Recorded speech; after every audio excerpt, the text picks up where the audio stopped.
मनोज का ट्रांसफर महाराष्ट्र के कोकण जिले में हो गया था।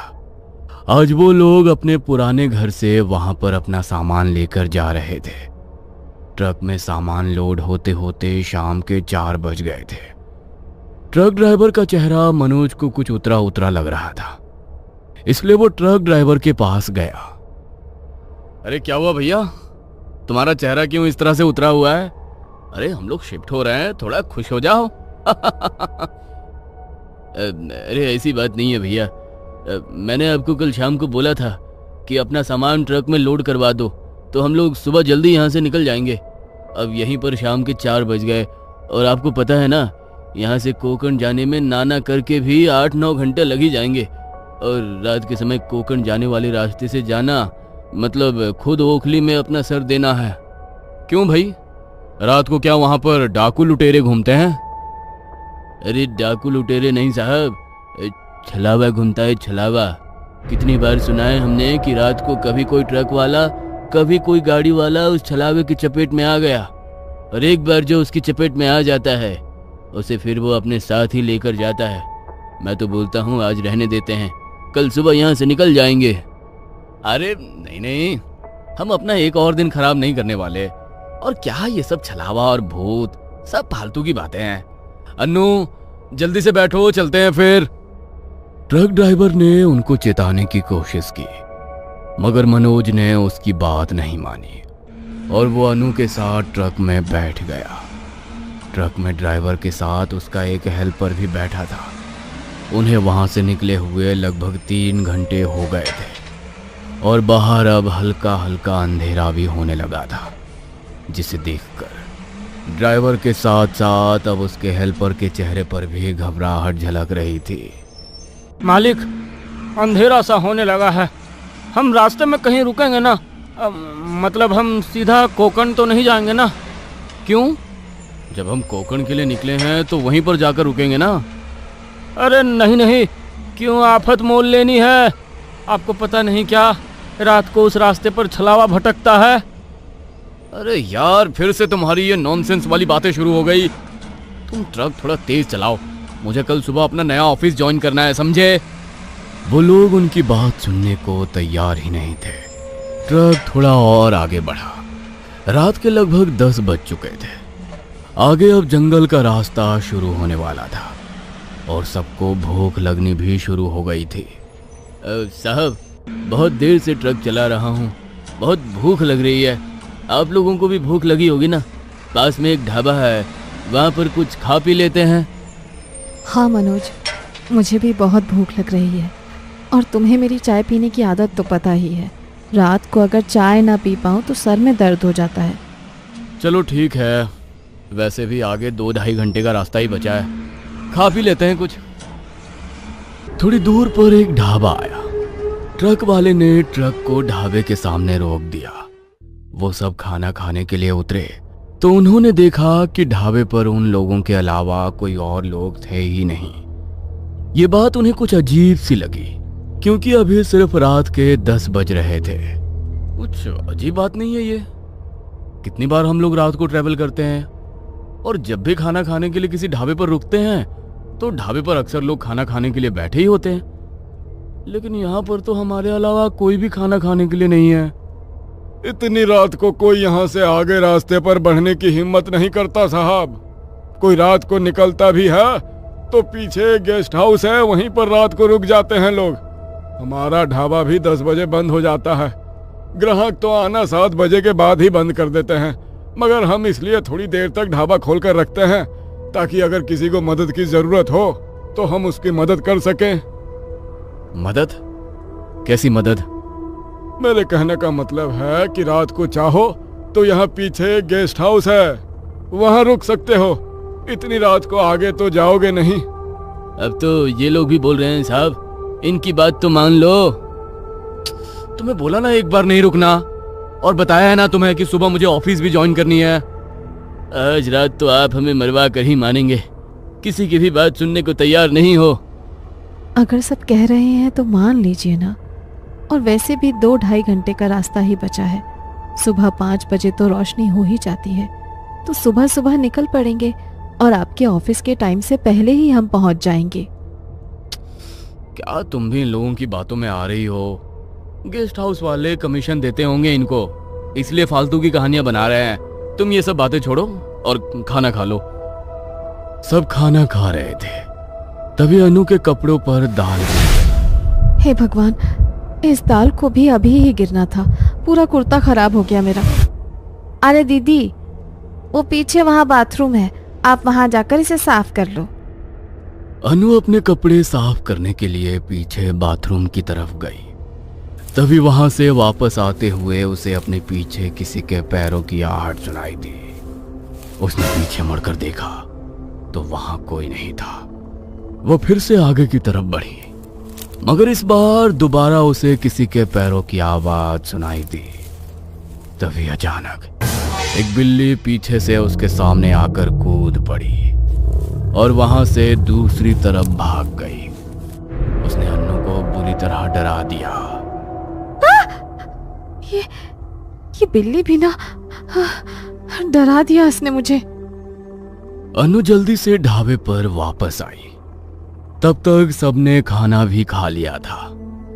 अरे आ गई तुम, चलो चलते हैं। रुको साहब, मुझे भी जरा हल्का होना है, मैं अभी आता हूँ, बस 5 मिनट।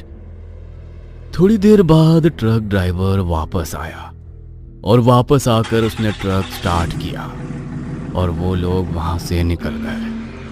थोड़ी दूर पर ही जंगल का रास्ता शुरू हो गया। ट्रक वाला और उसका हेल्पर छोटू बहुत घबराए हुए थे। मनोज अपने फोन में कुछ ढूंढ रहा था और अनु का ध्यान आगे रास्ते की तरफ था। तभी सामने देखकर वो जोर से चिल्लाई। उसकी चीख सुनकर ट्रक वाले ने अचानक ट्रक रोक दिया। अनु, क्या हुआ तुम्हें? तुम चिल्लाई क्यों? ट्रक चलाओ प्लीज, यहाँ पर मत रुको, आगे चलो बताती हूँ, पर प्लीज अब बीच रास्ते में दोबारा से ट्रक को मत रोकना। ठीक है मैडम। ट्रक वाले ने दोबारा ट्रक स्टार्ट कर दिया। डर के मारे अनु का पूरा चेहरा पसीने से भीग गया। किसी को भी समझ नहीं आ रहा था कि आखिर हुआ क्या है। अब तो बताओ अनु, क्या हुआ था? क्यों चिल्लाई थी तुम? वो मैं सामने रास्ते की तरफ देख रही थी। अचानक से खून से लथपथ एक आदमी मुझे सामने दिखाई दिया। मुझे लगा कि शायद उसका इस रास्ते पर एक्सीडेंट हो गया है। मैं उसकी मदद के लिए ट्रक रोकने के लिए बोलने ही वाली थी, लेकिन उससे पहले ही वो मेरी आंखों के सामने से गायब हो गया। क्या? ये आप क्या बोल रही हो मैडम? अगर ऐसा है तो इसका मतलब है कि छलावा हमारे पीछे लग चुका है, और अगर एक बार वो पीछे लग जाए तो पीछा नहीं छोड़ता।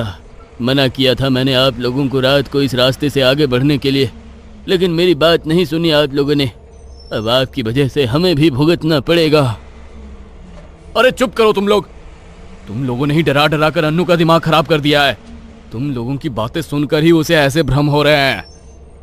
नहीं मनोज, ये मेरा कोई भ्रम नहीं था। मैंने सचमुच उस आदमी को देखा था। वो मेरी आंखों के सामने से गायब हुआ है। ये लोग बिल्कुल ठीक कह रहे थे। हमें उस गेस्ट हाउस में रुक जाना चाहिए था। मुझे बहुत डर लग रहा है। अरे कुछ नहीं होगा अनु, तुम इस तरह डरना बंद करो और अपनी आंखें बंद कर लो। आंखें बंद रखोगी तो तुम्हें इस तरह के भ्रम भी नहीं होंगे। मनोज के कहने पर अनु ने अपनी आंखें बंद कर ली। तभी उन तीनों को सामने से लोगों का एक झुंड आता दिखाई दिया। वो लोग शादी की तरह सजे धजे हुए थे, मगर ढोल ताशे का कोई शोर शराबा नहीं था। देखने में तो ये कोई बारात नजर आ रही है, मगर ना कोई बैंड बाजा ना कोई ढोल। कुछ अजीब नहीं लग रहा? अजीब तो लग रहा है। आज से पहले तो मैंने भी ऐसी कोई बारात नहीं देखी। अरे उस्ताद, मुझे ये कोई बारात नहीं बल्कि छलावा लगता है। कितनी बार सुना है हम लोगों ने कि छलावा किसी बारात के रूप में आता है। मैं तो कहता हूँ ट्रक पीछे ले लो। छोटू के कहने पर ड्राइवर ट्रक बैक करने लगा, मगर जब उसने ट्रक के साइड मिरर में देखा तो उसे पीछे से भी वही लोग आते दिखाई दिए। वही हुआ जिसका डर था। ये छलावा ही है। साइड मिरर में देखो, पीछे भी वही लोग दिखाई दे रहे हैं। जैसे ही उन तीनों ने साइड मिरर में देखा तो डर के मारे उनके रोंगटे खड़े हो गए। ओह माय गॉड, ये सब क्या हो रहा है? अब तो ट्रक को पीछे लेकर भी कोई फायदा नहीं है। ट्रक को फुल स्पीड में आगे बढ़ाओ और जल्दी निकलो इस जगह से। ट्रक ड्राइवर ने बिना टाइम वेस्ट किए ट्रक को फुल स्पीड में आगे की तरफ बढ़ाया और अचानक वो लोग वहां से आगे की तरफ बढ़ गए। जैसे जैसे ट्रक आगे बढ़ता जा रहा था वैसे वैसे वो लोग भी उन्हें आगे की तरफ बढ़ते दिखाई देते जा रहे थे। डर के मारे उन सबका बुरा हाल हो चुका था। मना किया था मैंने आपको, कितनी बार मना किया था, मगर एक बार भी मेरी बात नहीं सुनी आप लोगों ने। अब आप लोगों के चक्कर में हम दोनों की भी जान जाएगी। उस्ताद, वो लोग तो सामने से दिखने गायब हो गए, लेकिन मुझे लगता है कि हम एक ही रास्ते पर फंस कर रह गए हैं। ये देखिए, ये पानी की प्याऊ वही है जिसके ऊपर ये मटका रखा था। ये तो उस ढाबे से थोड़ी दूर पर ही थी ना, और हम लोग तो वहां से बहुत आगे आ चुके हैं। तो फिर ये प्याऊ यहाँ पर कैसे आ गई? ये बिल्कुल ठीक कह रहा है। ये वही प्याऊ है। उसके बगल में ठीक ऐसा ही बेंच था जिस पर कोंकण 2 घंटे दूर लिखा था, और इसके ऊपर भी वही लिखा है। हम एक ही रास्ते पर घूमते जा रहे हैं। इस छलावे ने हमें अपने भ्रम में फंसा लिया है, लेकिन अब हम इस छलावे से बाहर कैसे निकलेंगे? ड्राइवर फुल स्पीड में वहां से ट्रक को भगा रहा था, मगर कुछ देर बाद वो फिर से उसी जगह पर आकर रुक गए और कुछ देर आगे चलने के बाद अचानक बहुत तेज ब्रेक के साथ ट्रक भी वहीं पर रुक गया। अरे तुमने ट्रक क्यों रोक दिया? मरना है क्या तुम्हें? अरे रोका नहीं है मैंने ट्रक को, बल्कि खुद रुक गया है। इसे भी अभी ही खराब होना था। अगर ये ट्रक आगे नहीं बढ़ा तो हम सब बुरी तरह फंस जाएंगे। हमें आसपास कोई सुरक्षित जगह ढूंढनी होगी जहां हम आज रात रुक सके। उस तरफ देखो, झाड़ियों का इलाका है, लेकिन एक छोटा सा घर दिखाई दे रहा है मुझे। लालटेन की रोशनी भी है वहां पर। लेकिन अगर हम बाहर निकले और छलावे ने हमें पकड़ लिया तो? लेकिन अगर हम इस ट्रक के अंदर बैठे रहे तो भी छलावे का ध्यान इस पर चला जाएगा और हम यहाँ से कहीं भाग भी नहीं पाएंगे। इससे अच्छा है कि हम वहीं पर जाकर छिप जाएं। उन सबको छोटू की बात ठीक लगी और वो ट्रक से निकलकर झाड़ियों के बीच चले गए जहां पर एक छोटा सा घर था। वो लोग उस घर के भीतर गए और उन्होंने दरवाजे को अंदर से बंद कर लिया। वो घर ज्यादा साफ नहीं था, लेकिन वहां 2 बिस्तर रखे हुए थे। एक काम करते हैं, जब तक यहाँ रुके हैं थोड़ी देर आराम कर लेते हैं। मेरे सर में बहुत जोर से दर्द हो रहा है।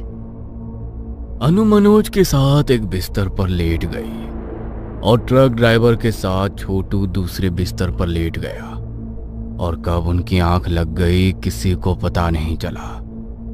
तभी कुछ देर बाद मटके पर रखा गिलास अचानक से नीचे गिर गया और उसकी आवाज से अनु की नींद टूट गई। अनु ने आंखें मलते हुए सामने देखा तो डर के मारे उसकी चीख निकल गई, क्योंकि छोटू जमीन पर पड़ा हुआ था और उसकी गर्दन के मांस को किसी ने फाड़ डाला था। उसकी चीख की आवाज से मनोज और ट्रक ड्राइवर की भी नींद खुल गई, और जब उन्होंने सामने देखा तो डर के मारे उनकी आंखें भी फटी की फटी रह गईं। छोटू, ये क्या हो गया? छोटू को किसने मारा इसे?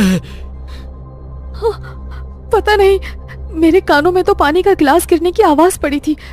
उससे मेरी नींद टूट गई और जब मैंने सामने देखा तो छोटू मर चुका था। मुझे तो लगता है तुमने ही मारा है। अरे तुम्हारा दिमाग और आप खराब हो गया है क्या? अनाप शनाप बके जा रहे हो? अनाप शनाप नहीं, बिल्कुल ठीक बोल रहा हूँ मैं। मुझे तो यही छलावा लगती है। सबसे पहले इसी ने बोला था कि इसको सामने कोई आदमी दिखाई दिया है, और सबसे पहले यही गई थी ना कपड़े साफ करने ढाबे के पीछे बाथरूम की तरफ, और अभी भी यही चिल्लाई थी। हम दोनों तो सो रहे थे, तो छोटू को मारा किसने? यही छलावा है, इसी ने मारा है उसे। क्या लेकिन अगर ये छलावा है तो मेरी अनु कहाँ है? अरे तुम पागल हो गए हो क्या मनोज? इसकी बात क्यों सुन रहे हो? और बात रही बाथरूम जाने की, तो मेरे बाद ये भी तो गया था बाथरूम की तरफ। ये भी तो छलावा हो सकता है। मैं बता रहा हूँ, ये हमें गुमराह करने की कोशिश कर रही है। अगर हमने इसे नहीं मारा तो जैसे इसने छोटू को मारा है वैसे ही ये हमें भी मार देगी। ट्रक वाले ने पास में पड़ा एक डंडा उठाया और उससे अनु की तरफ वार करने लगा, मगर अनु वहां से हट गई और वो डंडा मनोज के सर पर जाकर लगा।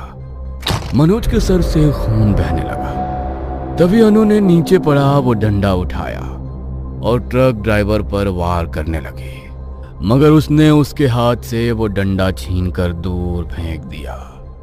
तुझे छोड़ूंगा नहीं मैं, मुझे पता है तू ही छलावा है। ट्रक ड्राइवर ने फिर से वो डंडा उठाया, मगर जैसे ही वो डंडा उठाने के लिए नीचे झुका, तभी मनोज का ध्यान वहां नीचे लगे एक शीशे पर पड़ा, जिसमें ट्रक ड्राइवर की छवि दिखाई ही नहीं दे रही थी। मनोज उसी वक्त समझ गया कि छलावा कोई और नहीं बल्कि वो ट्रक ड्राइवर ही है। वो अपने सर पर हाथ रखे हुए जल्दी से उठा और वहां पर रखा हुआ मटका उसने ट्रक ड्राइवर के सर पर दे मारा और वो डंडा उठाकर लगातार उस पर वार किए। वो निढाल होकर वहां गिर पड़ा और अनु का हाथ पकड़कर वहां से बाहर की तरफ भाग गया। तभी सूरज की पहली किरण उगी और जब सूरज निकल जाता है तो छलावा किसी पर हावी नहीं हो पाता। कुछ देर बाद वहां पर एक बस आई और वो दोनों उसमें बैठकर कोकण के लिए निकल गए। वो दोनों तो खुशकिस्मत थे कि उनकी जान बच गई, मगर ट्रक ड्राइवर और छोटू को उनकी जिद की वजह से अपनी जान गंवानी पड़ी। छलावा कोई बनाई हुई कहानी या भ्रम नहीं है। एक बार ये जिसके पीछे पड़ जाए उनमें से किसी ना किसी को तो अपने साथ लेकर ही जाता है। इसलिए रात के समय ऐसे रास्ते से गुजरने की भूल ना करें। क्या पता अगले सुनसान रास्ते पर छलावा आपका ही इंतजार कर रहा हो।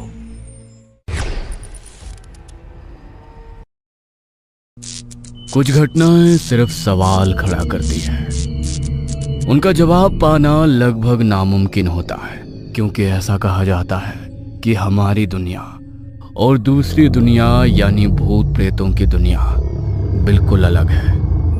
उस दुनिया में सिर्फ सवाल होते हैं, कोई जवाब नहीं होता, क्योंकि जवाब खोजने की हिम्मत कोई नहीं कर पाता। यह घटना कई साल पहले बिहार के एक छोटे से गांव में हुई थी, जहां खेतों की सिंचाई के लिए आज की तरह मोटर या बोरिंग नहीं थी, बल्कि पूरा गांव सरकारी नाले के पानी पर ही निर्भर था। और सबसे बड़ी परेशानी ये थी कि दिन के समय उस नाले में पानी बहुत ही कम आता था, इतना कम कि उससे खेतों की सिंचाई करना लगभग नामुमकिन था। इसलिए गांव के किसान मजबूरी में रात के समय अपने खेतों में पानी देने जाते थे, क्योंकि उस समय नाले में पानी का बहाव थोड़ा तेज होता था। उसी गांव में रामेश्वर नाम का एक किसान अपनी पत्नी सीता के साथ रहता था। दोनों बहुत मेहनती थे, दिन भर खेत में काम करते और रात में जब जरूरत पड़ती तो बिना थके खेतों पर पहुंच जाते, क्योंकि उनकी गेहूं की फसल इस समय बहुत नाजुक हालत में थी और अगर फसल को समय पर पानी नहीं मिला तो महीनों की मेहनत बर्बाद हो सकती थी। उस रात भी कुछ ऐसा ही था। रात के करीब 8 बजे थे। गांव धीरे धीरे शांत हो चुका था। घरों के दरवाजे बंद हो रहे थे और लोग अपने अपने बिस्तरों में जा चुके थे, लेकिन रामेश्वर और सीता के लिए ये आराम का समय नहीं था, बल्कि काम का समय था। लेकिन पता नहीं आज सीता का मन खेतों पर जाने का क्यों नहीं हो रहा था। शायद उसकी तबीयत कुछ ठीक नहीं थी या कुछ और बात थी जो वो अपने पति को नहीं बताना चाहती थी। एक बात कहें जी, आज हमरा देह बहुत टूट रहा है। आज भी जाना जरूरी है का? कल तो गए थे ना। तुम्हारा मन नहीं है तो तुम आराम करो, लेकिन हमको तो जाना पड़ेगा। इस समय गेहूं को बिना पानी के छोड़ दिया तो रात दिन की हम दोनों की मेहनत बर्बाद हो जाएगी। दिन में तो पता है ना पानी का क्या हाल होता है। सुनो, तुम आराम करो, आज हम अकेले ही जाते हैं। नहीं नहीं, हम आपको इतना रात में अकेले नहीं जाने देंगे। दर्द जाए भाड़ में, हम तो आपके साथ चलेंगे।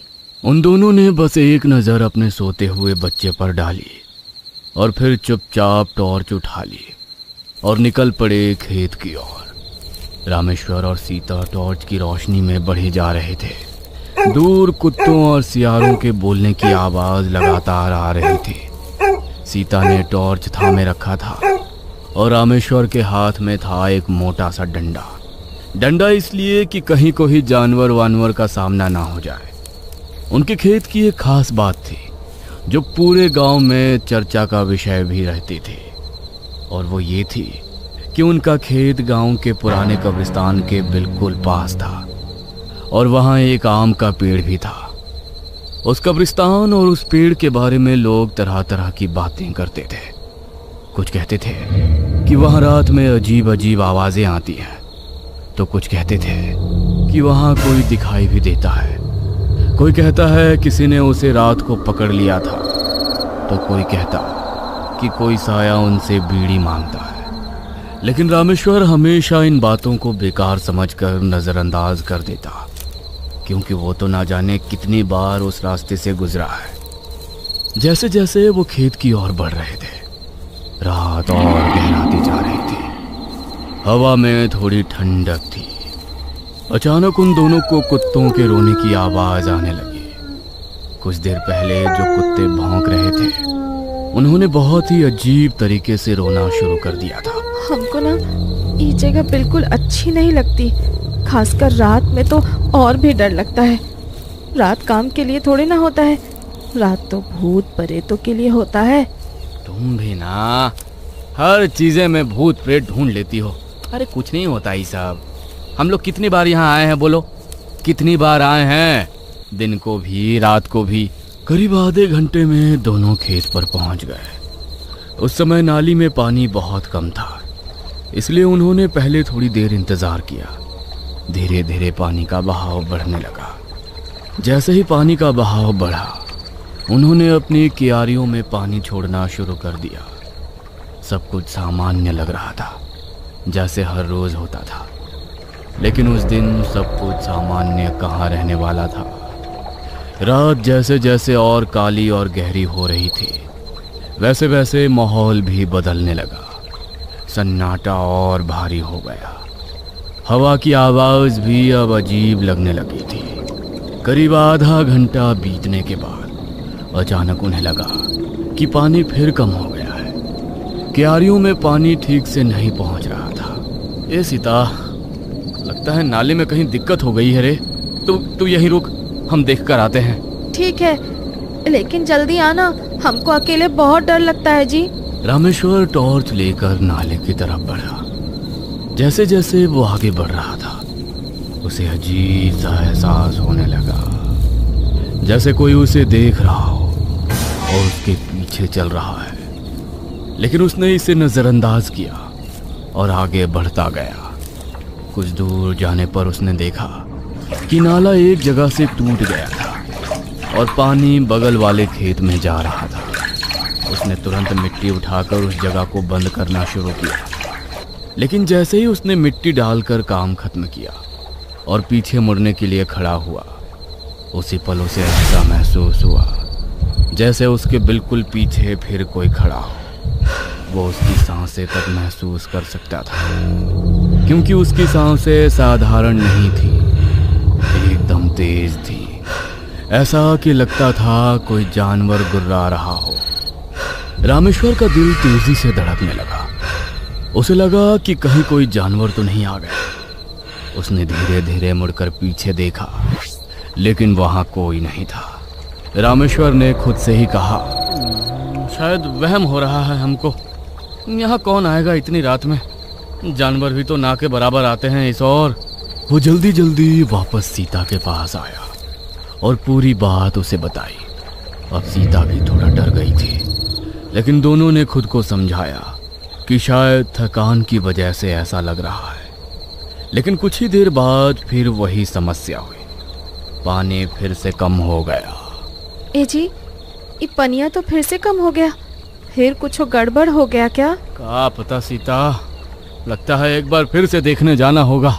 इस बार दोनों साथ में नाले की तरफ गए और जैसे ही वहां पहुंचे उन्होंने देखा कि नाला फिर से उसी जगह से टूटा हुआ था।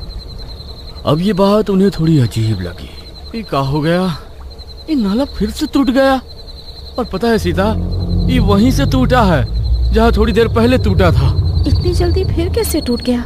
अभी तो ठीक किया था ना, कोई परेशानी की बात तो नहीं है ना जी? अब क्या कहें हम, वैसे लगता है पानी का बहाव ज्यादा होगा इसलिए टूट गया होगा।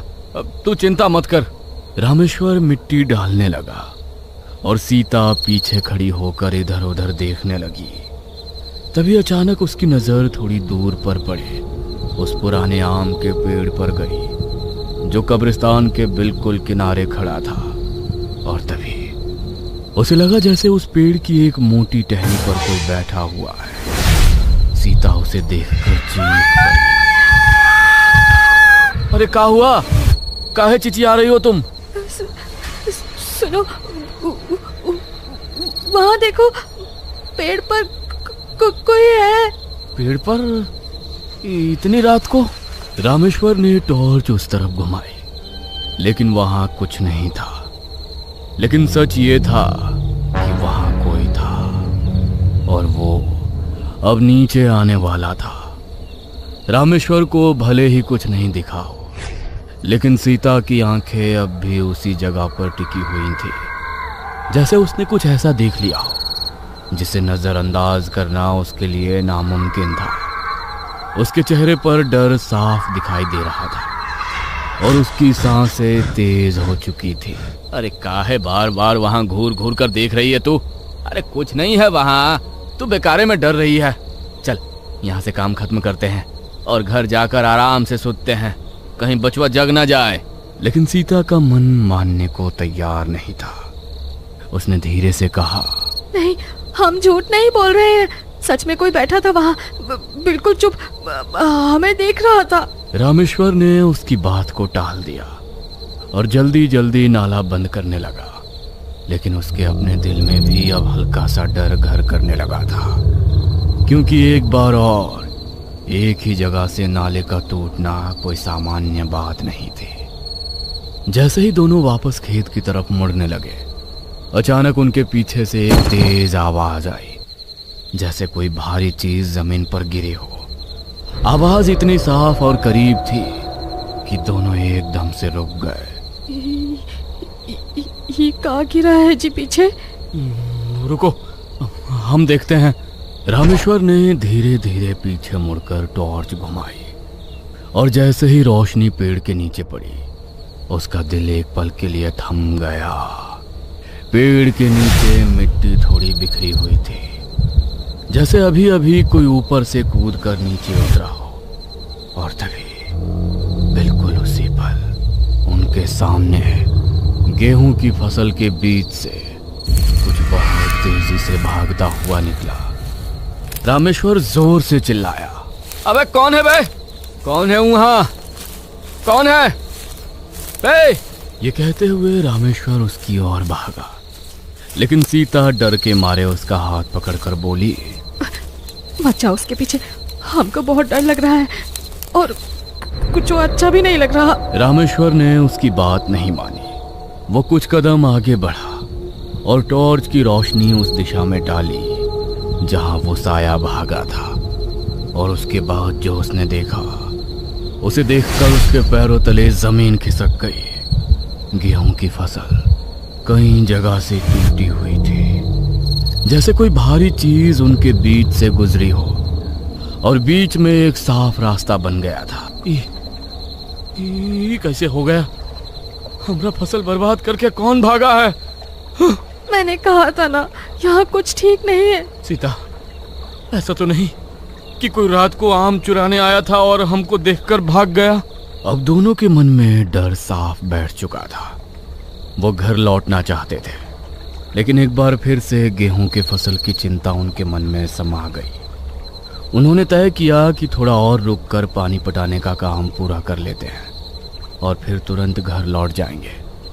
लेकिन जैसे ही वे वापस अपनी जगह पर पहुंचे, एक बार फिर पानी रुक गया। हे भगवान, ये क्या हुआ? फिर से पनिया रुक गया। सुनिए जी, चलिए घर। पता नहीं पनिया को आज क्या हो गया है। सीता, हमको लगता है कि फिर से पैपिया टूट गया है। चलना, साथ चलकर देखते हैं। दोनों धीरे धीरे नाले की तरफ बढ़े। इस बार उनके कदम पहले से भारी थे, जैसे हर कदम उन्हें किसी अनजानी मुसीबत की ओर करीब ले जा रहा हो। जैसे ही वे उस जगह पहुंचे, उन्होंने देखा नाला फिर से उसी जगह से टूटा हुआ था, लेकिन इस बार कुछ अलग था। उस टूटी हुई मिट्टी के पास किसी के पैरों के निशान थे, लंबे और अजीब, जैसे किसी इंसान के हो, लेकिन पूरे इंसान जैसे नहीं। ये कैसा निशान है जी? इंसान का नहीं लग रहा है ये निशान। कहीं भूत प्रेत तो नहीं आ गया है यहाँ? हाँ? चुप रह, जल्दी से इसे बंद करते हैं और चलते हैं यहाँ से। रामेश्वर झुककर मिट्टी डालने लगा और सीता पीछे खड़ी होकर चारों तरफ देखने लगी। तभी उन्हें फिर वही एहसास हुआ कि कोई उसे घूर रहा है। जैसे ही दोनों ने एक साथ सिर उठाकर उस आम के पेड़ की तरफ देखा, उन्हें पेड़ की सबसे मोटी टहनी पर दिखी एक औरत। उसके पैर हवा में लटक रहे थे, उसकी गर्दन अजीब टेढ़ी सी थी, उसके पैरों के नाखून बहुत लंबे थे, और फिर बिना हिले बिना शरीर घुमाए उसने सिर्फ अपनी गर्दन धीरे धीरे उनकी तरफ मोड़ दी। भागिए जी, भागिए यहाँ से। इंसान नहीं है, कोई पिशाच नहीं है, भागिए। रामेश्वर के हाथ पैर कांप रहे थे। उसकी टॉर्च की रोशनी अब भी उस औरत पर पड़ रही थी, लेकिन वो रोशनी उस औरत के शरीर के आर पार निकल रही थी। तभी उस औरत का मुंह धीरे धीरे खुलने लगा, लेकिन वो सिर्फ खुल नहीं रहा था, उसका जबड़ा नीचे की तरफ खिसक रहा था, और अंदर दांत नहीं कुछ और था, काला गीला और हिलता हुआ। शायद वो उसकी जीभ थी, जैसे सांप की होती है। रामेश्वर और सीता दोनों के हाथ पैर डर के मारे बुरी तरह कांप रहे थे, लेकिन उसके हाथ में पकड़ी टॉर्च अब भी उसी औरत पर टिकी हुई थी। और तभी उसे अचानक एक अजीब बात महसूस हुई कि वो औरत सीधे उनकी तरफ नहीं देख रही थी, बल्कि उसकी नज़र रामेश्वर के ठीक पीछे किसी और चीज़ पर टिकी हुई थी, जैसे वहाँ कोई तीसरी मौजूदगी हो, जिसे वे दोनों अभी तक समझ ही नहीं पाए थे। रामेश्वर का दिल एकदम से तेजी से धड़कने लगा, उसकी सांसें भारी हो गई, और उसने बिना पीछे मुड़े ही बहुत धीमी आवाज में सीता से कहा कि चाहे कुछ भी हो जाए, पीछे मुड़कर मत देखना। लेकिन डर इंसान से क्या क्या नहीं करवा देता है, और सीता खुद को रोक नहीं पाई। उसने धीरे धीरे कांपते हुए रामेश्वर के कंधे के ऊपर से पीछे झांका, और जैसे ही उसकी नज़र पीछे गई, उसके मुंह से एक जोरदार चीख निकल गई, जिससे आसपास का सन्नाटा एक पल के लिए टूट गया। रामेश्वर भी अब खुद को रोक नहीं पाया, और वो झटके से पीछे मुड़ा, लेकिन उसके पीछे कुछ भी नहीं था, सिर्फ नाले का पानी था जो धीरे धीरे बह रहा था। लेकिन अगला ही पल और भी ज्यादा डरावना था, क्योंकि वो पानी अब सीधा नहीं बह रहा था, बल्कि उल्टी दिशा में ऊपर की तरफ चढ़ता हुआ दिखाई दे रहा था, जैसे कोई अदृश्य ताकत उसे खींच रही हो। यह दृश्य देखकर रामेश्वर का दिमाग जैसे काम करना बंद कर चुका था। इसी बीच वो औरत वहां से पूरी तरह गायब हो चुकी थी, जैसे कभी वहां थी ही नहीं। गायब हो गई जी। चलिए अब एक को सेकेंड यहाँ मत रुकिए, भागिए यहाँ से। दोनों बिना एक सेकंड गवाए पूरी ताकत से खेत के बीच से भागने लगे। उनके पैरों के नीचे की मिट्टी उड़ रही थी, और उनकी सांसें इतनी तेज हो चुकी थी कि जैसे सीने से बाहर निकल आएगी। लेकिन कुछ ही कदम भागने के बाद अचानक रामेश्वर रुक गया, और ये रुकना उसका खुद का फैसला नहीं था, बल्कि ऐसा लग रहा था जैसे किसी ने उसके पैरों को वहीं जकड़ दिया हो। उसके पैर जमीन में धंस गए थे और वो चाहकर भी एक कदम आगे नहीं बढ़ा पा रहा था। सीता ने घबराकर उसे खींचने की कोशिश की, लेकिन तभी रामेश्वर का सिर धीरे धीरे अपने आप ऊपर उठने लगा, जैसे कोई अदृश्य ताकत उसकी गर्दन को पकड़कर ऊपर की तरफ मोड़ रही हो। और मजबूरी में सीता ने भी ऊपर देखा, और जो उन्होंने देखा उसने उनके अंदर बची हुई आखिरी हिम्मत भी खत्म कर दी, क्योंकि वो औरत अब उनके ठीक ऊपर हवा में उल्टी लटकी हुई थी। उसके बाल नीचे झूल रहे थे और उसका चेहरा रामेश्वर के चेहरे से कुछ इंच दूर था। उसकी काली दो मुही जीभ धीरे धीरे बाहर निकलकर रामेश्वर के गाल को छू रही थी, और वो स्पर्श इतना ठंडा और गीला था कि रामेश्वर का पूरा शरीर सुन्न पड़ चुका था। सीता पीछे हटना चाहती थी, लेकिन उसके पैर भी अब जैसे जमीन से चिपक चुके थे। वह चाहकर भी हिल नहीं पा रही थी। अचानक वो औरत एक बार फिर से गायब हो गई, और इस बार वो दिखी उसी आम के पेड़ पर। दोनों आम के पेड़ की ओर घूर घूर कर देख ही रहे थे। तभी वो औरत धीरे धीरे नीचे उतरने लगी, लेकिन वो पैरों से नहीं उतरी, बल्कि अपने लंबे हाथों के सहारे उल्टी रेंगते हुए नीचे आई, और जमीन पर आते ही एक झटके में सीधी खड़ी हो गई। उसने रामेश्वर की आंखों में देखते हुए धीमी लेकिन साफ आवाज में कहा कि ये खेत उसका है। और जब रामेश्वर ने डर के बावजूद कहा कि ये उनका खेत है और वे सिर्फ पानी दे रहे हैं, जिसे सुनकर वो औरत उसे घूर घूर कर देखने लगी और उन पर हमला कर दिया। दोनों एक बार फिर से भागने लगे। भागते भागते वे अपने घर पहुंचे और किसी को कुछ बोले बिना सो गए। सुबह जब दोनों कांपते हुए दोबारा खेत पर पहुंचे तो वहां सब कुछ बिल्कुल सामान्य था। गेहूं की फसल सीधी खड़ी थी, कहीं कोई टूट फूट नहीं थी, और ना ही कोई अजीब निशान दिखाई दे रहा था, जैसे पिछली रात कुछ हुआ ही ना हो। सीता अब भी डरी हुई आवाज में पूछ रही थी कि क्या वो सब सच था या फिर कोई सपना, लेकिन रामेश्वर ने कोई जवाब नहीं दिया। वो बस चुपचाप आम के पेड़ की तरफ देखने लगा। अचानक उसकी नजर उसी टहनी पर गई जहां एक फटा हुआ कपड़ा अटका हुआ था, बिल्कुल वैसा ही जैसा उस औरत ने पहना था, और हवा चल रही थी। लेकिन वो कपड़ा हवा के साथ नहीं बल्कि किसी और ही लय में हिल रहा था। रामेश्वर की नजर धीरे धीरे नीचे गई।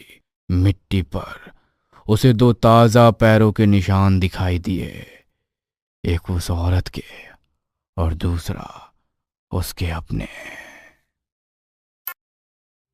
नहीं, तुम मुझे छोड़कर नहीं जा सकती श्रेया। तुमने तो वादा किया था ना, हमेशा मेरे साथ रहोगी। मैं तुम्हें कहीं नहीं जाने दूंगा। मौत भी तुम्हें मुझसे अलग नहीं कर सकती।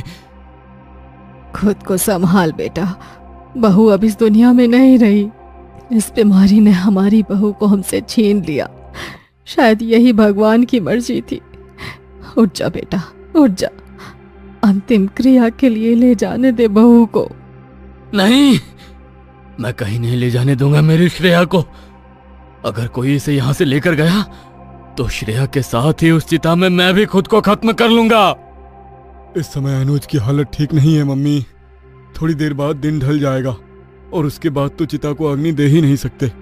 और अगर अभी हम श्रेया की बॉडी को लेकर गए तो अनुज का कुछ भरोसा नहीं, वो खुद को नुकसान पहुंचा लेगा। इससे अच्छा यही है कि हम लोग कल सुबह अनुज को समझा बुझाकर श्रेया की चिता को अग्नि दे दें। अनुज की हालत देखते हुए उन्होंने अगले दिन चिता को अग्नि देने का फैसला किया। देर रात तक तो घर में मातम चलता रहा, मगर आधी रात तक सबको नींद आ गई। अगली सुबह जब घर वाले उठे तो उनके पैरों तले से जमीन खिसक गई, क्योंकि ना तो अनुज घर पर था और ना ही श्रेया की डेड बॉडी वहां पर थी। हे भगवान, कहाँ चला गया ये लड़का? श्रेया की डेड बॉडी को लेकर ढूंढो उसे। घर वालों ने सुबह से लेकर शाम तक उसे हर जगह ढूंढा, मगर वो उन्हें कहीं नहीं मिला। शाम को एक खेत के बीचों बीच अनुज को एक टूटी फूटी पुरानी झोपड़ी दिखाई दी। अनुज ने अपनी गाड़ी से श्रेया को बाहर निकाला और उसे उस झोपड़ी के अंदर ले गया और उसके सामने बैठकर उससे बातें करने लगा। अगर मैं तुम्हें यहां लेकर नहीं आता तो वो लोग हमेशा के लिए तुम्हें मुझसे दूर कर देते। उन्हें लगता है कि तुम मर गई, लेकिन मैं जानता हूं तुम वापस मेरे पास जरूर आओगी। बस मुझे इसके लिए किसी की मदद चाहिए। मैं उसे ढूंढ कर रहूंगा श्रेया, तुम चिंता मत करो। अनुज हंसते हुए उसके शव की ओर देख रहा था, मगर हंसते हंसते उसका चेहरा अचानक गंभीर हो गया। वो वहां से उठा और बाहर का दरवाजा बंद करके तेज कदमों से बाहर की तरफ चला गया। दिन ढल चुका था, गहरा अंधेरा चारों ओर पसरा हुआ था। चलते चलते उसके कदम शमशान घाट की चौखट पर पड़े, जहां एक तांत्रिक जलते हुए शव के पास अपना आसन लगाए बैठा था। वो कुछ मंत्रों का उच्चारण कर रहा था। तभी अनुज ठीक उसके सामने जाकर बैठ गया। वो एकटक तांत्रिक को ही देखे जा रहा था। उसे देखकर तांत्रिक ने बीच में ही अपने मंत्रों का उच्चारण रोक दिया। क्या चाहिए तुझे? यह जलता हुआ शव दिखाई दे रहा है तुझे? आधी रात गए शमशान में क्या लेने आया है तू? सब कहते हैं मेरी पत्नी मर गई, लेकिन मुझे यकीन है कि वो वापस जरूर आएगी। मुझे पता है ऐसा कुछ ना कुछ तरीका जरूर होगा जिससे वो वापस आ सकती है। वही चाहिए मुझे। क्या? नहीं नहीं, मरा हुआ इंसान कभी दोबारा जिंदा नहीं हो सकता। यह नियति के नियमों के विरुद्ध है। मैं किसी नियति को नहीं जानता। किसी को हक नहीं है मेरी श्रेया को मुझसे छीनने का। और आप तो तांत्रिक हैं, इतनी सिद्धियां हैं आपके पास। इस दुनिया में ऐसा कुछ नहीं जो आप नहीं कर सकते। तांत्रिक ने उसकी आंखों में देखा। तांत्रिक समझ गया था कि अपनी पत्नी को पाने के लिए यह किसी भी हद तक जा सकता है। इसलिए तांत्रिक ने उसे एक ऐसी चीज दी जिसे पाकर उसकी आंखों में चमक आ गई।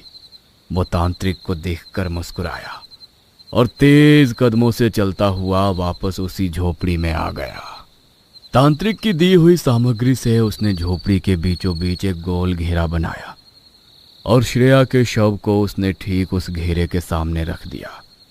उसने अपने हाथ पर चीरा लगाया और अपने रक्त को श्रेया के ऊपर टपका दिया और उसी रक्त से उस घेरे के बीचों बीच एक अजीब सा चिन्ह उकेरा और घेरे के चारों तरफ 4 मोमबत्तियों को जला दिया। अपनी आंखें बंद करके उसने तांत्रिक के द्वारा बताए गए मंत्र का उच्चारण करना शुरू किया और लगातार 2 घंटे तक वो उसका उच्चारण करता रहा। जब उसके मंत्र पूरे हो गए तो उसने तांत्रिक की दी हुई पोटली से एक काले रंग की गुड़िया निकाली और उसे श्रेया के शरीर से छूकर घेरे के अंदर रक्त से बनाए गए उसी चिन्ह के ऊपर रख दिया। तभी कमरे के भीतर का तापमान अचानक बदलकर बिल्कुल ठंडा हो गया और कमरे में रखी चीजें और श्रेया का शव इतनी जोर से हिलने लगा जैसे वहां पर कोई भयंकर भूकंप आ गया हो। लेकिन कुछ ही देर में धीरे धीरे वो कमरा बिल्कुल सामान्य हो गया और जिस पल का अनुज इंतजार कर रहा था वो आ गया। श्रेया ने धीरे से अपनी आंखें खोली और वो उठकर बैठ गई। मैं जानता था श्रेया कि मैं तुम्हें वापस ले आऊंगा। मैं कभी तुम्हें खुद से दूर नहीं जाने दे सकता। चलो हम घर चलते हैं। जब घर पर सब तुम्हें देखेंगे तो बहुत खुश होंगे। मेरी श्रेया वापस आ गई। श्रेया ने अनुज की तरफ देखा और एक अजीब सी मुस्कान भरते हुए बिना कुछ बोले खड़ी होकर वहां से बाहर की तरफ जाने लगी। अनुज उठा और उसे कार में बैठाकर घर ले आया, मगर पूरे रास्ते श्रेया ने उसकी किसी भी बात का कोई जवाब नहीं दिया। घर पहुंचकर अब उसने घर की डोरबेल बजाई, लेकिन जब उसके बड़े भाई मनोज ने घर का दरवाजा खोला तो अपनी आंखों के सामने श्रेया को जिंदा देखकर उसके होश उड़ गए। श्रेया? हाँ भैया श्रेया, आप भी हैरान रह गए ना? मैंने कहा था ना मैं अपनी श्रेया को वापस ले आऊंगा। तो ले आया। सब घर वाले श्रेया को अपनी आंखों के सामने जिंदा देखकर हैरान थे, क्योंकि एक बार जो इंसान चला गया उसे वापस लाना फिर किसी के बस की बात नहीं। तो फिर श्रेया जिंदा कैसे हो गई? ये सवाल सबके दिमाग में घूम रहा था। अनुज उसे लेकर अपने कमरे में चला गया। तुम्हें भूख लगी होगी ना श्रेया, मैं अभी तुम्हारे लिए खाना लेकर आता हूं। हाँ। श्रेया कुछ नहीं बोली और बिस्तर पर करवट लेकर सो गई। अनुज ने भी फिर उसे कुछ नहीं कहा और वो भी बिस्तर पर जाकर लेट गया। लगभग आधी रात हो चुकी थी। तभी मनोज के कानों में एक अजीब सी आवाज पड़ी, जैसे कोई बड़ी ही देर से खाने की किसी चीज को चबा रहा हो। उस आवाज से उसकी नींद टूट गई। उसने अपनी आंखें खोलकर देखा तो उसकी बीवी बिस्तर पर नहीं थी। पूनम, पूनम कहाँ हो तुम? तुम कुछ खा रही हो क्या? पूनम। मनोज के ऐसा पूछते ही अचानक खाना चबाने की आवाज बंद हो गई, लेकिन मनोज को कमरे में किसी की दबी हंसी सुनाई थी। मनोज बहुत घबराया हुआ था। वो हिम्मत करते हुए उठा और स्विच बोर्ड के पास गया। उसने कमरे की लाइट जलाने के लिए स्विच दबाया, मगर लाइट जली ही नहीं। तभी दबी हुई उस हंसी की वो आवाज उसे बहुत करीब से आने लगी। इससे पहले कि वो कुछ समझ पाता, तभी किसी ने उसके पैर को पकड़ लिया। मनोज इतना घबरा गया था कि उसके गले से चीख तक नहीं निकल पाई। उसने हिम्मत करते हुए नीचे देखा तो उसकी पत्नी के शव ने उसके पैरों को पकड़ा हुआ था, जिसके शरीर के आधे से ज्यादा मांस को कोई चबा चबा कर खा चुका था और उसके आधे शरीर की हड्डियों का ढांचा मनोज को अपनी आंखों के सामने दिखाई दे रहा था। अपनी पत्नी का ये हाल देखकर मनोज जोर जोर से चीखने लगा। उसकी चीखों से घर में सब लोगों की नींद टूट गई। वो सब जल्दी से दौड़ते हुए उसके कमरे में आए तो अंदर का नजारा देखकर उनके होश उड़ गए। मेरी पूनम को मार दिया, मार दिया मेरी पूनम को। मैं जानता हूँ ये सब श्रेया ने किया है। पता नहीं किस काली विद्या से जिंदा किया है तूने इसे। ये श्रेया नहीं, कोई हैवान है, हैवान। मैं तो कहता हूँ अंतिम संस्कार कर दो इसका। मेरी पूनम का क्या हश्र किया इसने। बस बहुत हो गया भैया। मैं और मेरी श्रेया आपको कुछ नहीं कह रहे हैं। इसका मतलब ये नहीं कि आप उस पर इस तरह का इल्जाम लगाओगे। भाभी के साथ जो हुआ वो बहुत बुरा हुआ, लेकिन आप मेरी श्रेया को कुछ नहीं कह सकते। वो तो यहीं पर खड़ी है, वो कैसे भाभी को मार सकती है? घर के सब लोगों का शक श्रेया पर ही था, मगर इस वक्त उन्होंने हालात को देखते हुए कुछ भी कहना ठीक नहीं समझा। मनोज का रो रो कर बुरा हाल था। पूनम की डेड बॉडी की हालत देखकर सबका मन बहुत दुखी था। उन्होंने सुबह पूनम की अंतिम क्रियाएं की, मगर उसकी चिता को अग्नि देकर नीलम और मनोज घर नहीं गए। नीलम मनोज को लेकर एक चाय की टपरी पर बैठ गई। मुझे भी लगता है बेटा, ये सब श्रेया की वजह से ही हुआ है। एक मरा हुआ इंसान कभी वापस नहीं आ सकता, तो वो कैसे वापस आ गई? और घर में आते ही पूनम की इस तरह से मौत होना आम बात नहीं है। हमें मेरे गांव जाना होगा। वहाँ एक बहुत ही प्रसिद्ध बाबा है, बहुत शक्तियाँ और सिद्धियाँ हैं उनके पास। वो हमारी इस परेशानी का हल ज़रूर निकालेंगे, वरना अगर हमने देरी कर दी तो वो घर में किसी को नहीं छोड़ेगी। वो लोग घर नहीं गए क्योंकि वो नहीं चाहते थे कि श्रेया को इस बारे में कुछ भी भनक लगे। वो एक होटल में ही क्रियाकर्म के बाद नहा धोकर ट्रेन पकड़कर गांव के लिए निकल गए। गांव दूर था, इसलिए वहां पहुंचते पहुंचते उन्हें शाम के लगभग 7 बज गए। नीलम ने जब अपने घर वालों को ये बातें बताई तो उसकी भाभी कमला भी ये सब सुनकर हैरान रह गई। अच्छा किया जो आप लोग यहाँ पर आ गए। रात को बाबा आसन पर बैठते हैं, आप बाबा से बात कर लेना, लेकिन अनुज घर पर अकेला है, अगर उसने अनुज को कुछ कर दिया तो? वो जो भी करेगी आधी रात को करेगी, और उससे पहले हम बाबा के पास चले जाएंगे। तब तक वो अनुज की रक्षा के लिए कुछ ना कुछ तो जरूर करेंगे। रात के ठीक 8 बजे बाबा अपने आसन पर बैठ जाते थे। जैसे ही घड़ी में 8 बजने वाले थे, वो लोग बाबा के आश्रम के लिए निकल पड़े। वहां कुछ लोगों की भीड़ जमा थी, मगर जैसे ही बाबा ने उन दोनों को वहां पर देखा तो सबसे पहले उन्हें ही अंदर बुला लिया। बहुत बड़ी मुसीबत मंडरा रही है तुम लोगों के ऊपर। तुम्हारे घर में कोई अतृप्त शक्ति घुस आई है और परिवार के एक सदस्य की जान भी ले चुकी है। हाँ बाबा, बिल्कुल ठीक कहा आपने। कल रात मेरी बड़ी बहू को मार दिया उसने। मेरा छोटा बेटा अभी भी घर पर है। अगर हम उसे आपके बारे में बताते तो वो जाकर उसे सब बोल देता और हम यहाँ पर आ नहीं पाते। कोई निवारण कीजिए बाबा, उस मैली आत्मा से हमारे परिवार का छुटकारा करवा दीजिए। चिंता मत करो, मैं ध्यान लगाकर देखता हूँ। बाबा ने अपनी आंखें बंद की, मगर ना जाने उन्होंने ध्यान में ऐसा क्या देखा कि आंखें खोलने के बाद वो भी बहुत घबराए हुए नजर आए। अनर्थ, बहुत बड़ा अनर्थ। तुम्हारी छोटी बहू के शरीर में एक ऐसी आत्मा है जिसे उसके अस्थि विसर्जन के समय किसी ने कैद कर लिया था, और उसी आत्मा को अब तुम्हारी बहू के शरीर के अंदर प्रवेश मिल गया है। ऐसी आत्माओं को यदि कोई उद्देश्य दिए बिना किसी पर छोड़ दिया जाए तो वो एक एक करके उसके पूरे परिवार का खात्मा कर देती है, और इसे खत्म करना इतना आसान नहीं है। आप ऐसा मत कहिए बाबा, हम आपके पास बहुत आस लेकर आए हैं। अगर आप हमारी मदद नहीं कर पाए तो कौन हमारी मदद कर पाएगा? आपसे ज्यादा सिद्धियां और शक्तियां और किसी के पास नहीं है यहाँ।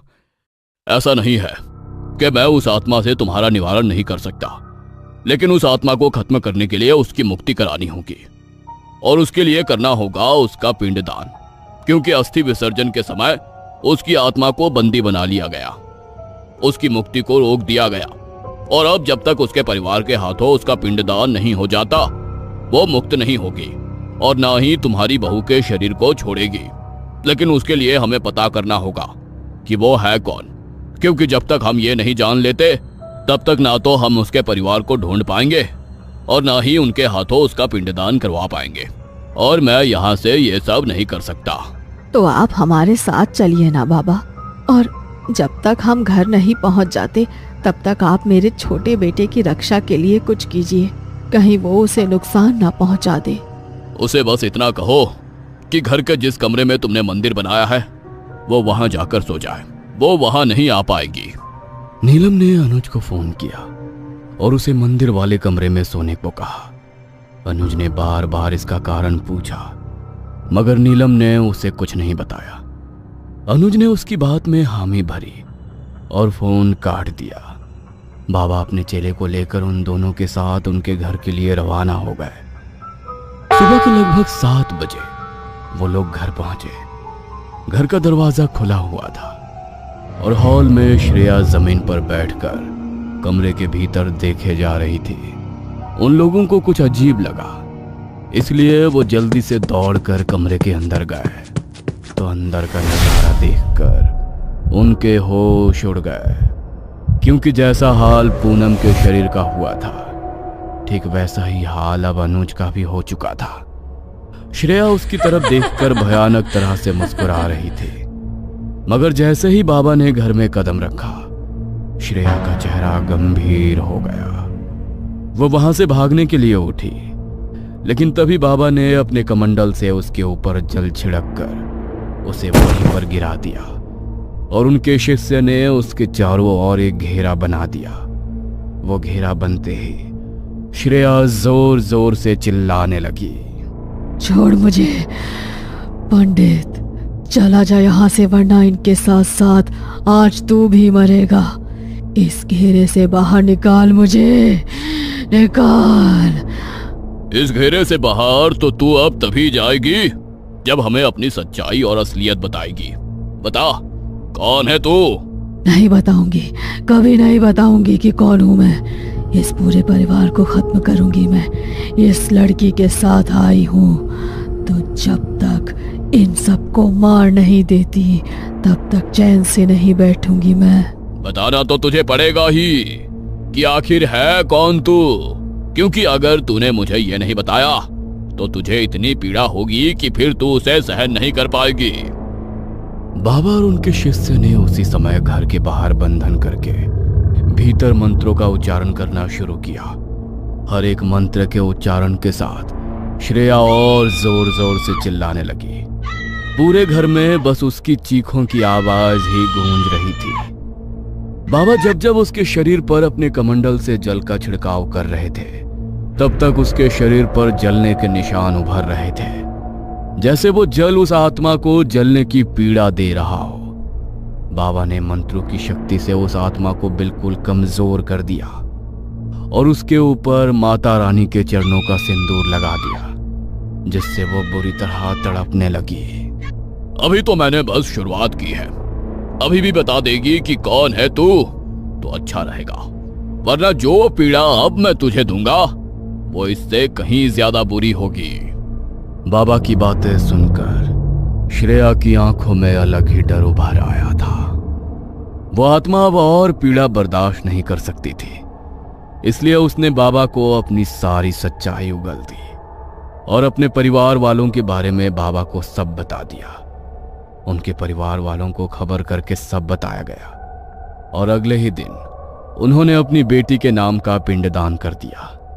जैसे ही उन्होंने उसका पिंडदान किया, उस आत्मा को श्रेया का शरीर छोड़कर मुक्त होना पड़ा और श्रेया निठाल होकर वहीं गिर पड़ी। श्रेया और अनुज की चिताओं को भी अब अग्नि दे दी गई। अनुज की एक गलती की वजह से पूनम और उसकी खुद की जान चली गई। इस दुनिया की कुछ ऐसे नियम हैं जो किसी को बदलने की कोशिश नहीं करनी चाहिए, वरना उसका अंजाम फिर ऐसा ही होता है जैसा इस कहानी का हुआ।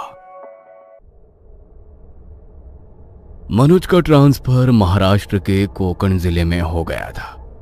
आज वो लोग अपने पुराने घर से वहां पर अपना सामान लेकर जा रहे थे।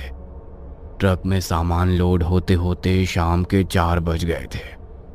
ट्रक ड्राइवर का चेहरा मनोज को कुछ उतरा उतरा लग रहा था, इसलिए वो ट्रक ड्राइवर के पास गया। अरे क्या हुआ भैया, तुम्हारा चेहरा क्यों इस तरह से उतरा हुआ है? अरे हम लोग शिफ्ट हो रहे हैं, थोड़ा खुश हो जाओ। अरे ऐसी बात नहीं है भैया, मैंने आपको कल शाम को बोला था कि अपना सामान ट्रक में लोड करवा दो तो हम लोग सुबह जल्दी यहाँ से निकल जाएंगे। अब यहीं पर शाम के 4 बज गए और आपको पता है ना, यहाँ से कोकण जाने में नाना करके भी 8-9 घंटे लग ही जाएंगे, और रात के समय कोकण जाने वाले रास्ते से जाना मतलब खुद ओखली में अपना सर देना है। क्यों भाई, रात को क्या वहाँ पर डाकू लुटेरे घूमते हैं? अरे डाकू लुटेरे नहीं साहब, छलावा घूमता है, छलावा। कितनी बार सुना है हमने कि रात को कभी कोई ट्रक वाला कभी कोई गाड़ी वाला उस छलावे की चपेट में आ गया, और एक बार जो उसकी चपेट में आ जाता है उसे फिर वो अपने साथ ही लेकर जाता है। मैं तो बोलता हूँ आज रहने देते हैं, कल सुबह यहाँ से निकल जाएंगे। अरे नहीं नहीं, हम अपना एक और दिन खराब नहीं करने वाले, और क्या ये सब छलावा और भूत सब फालतू की बातें हैं। अन्नू जल्दी से बैठो, चलते हैं फिर।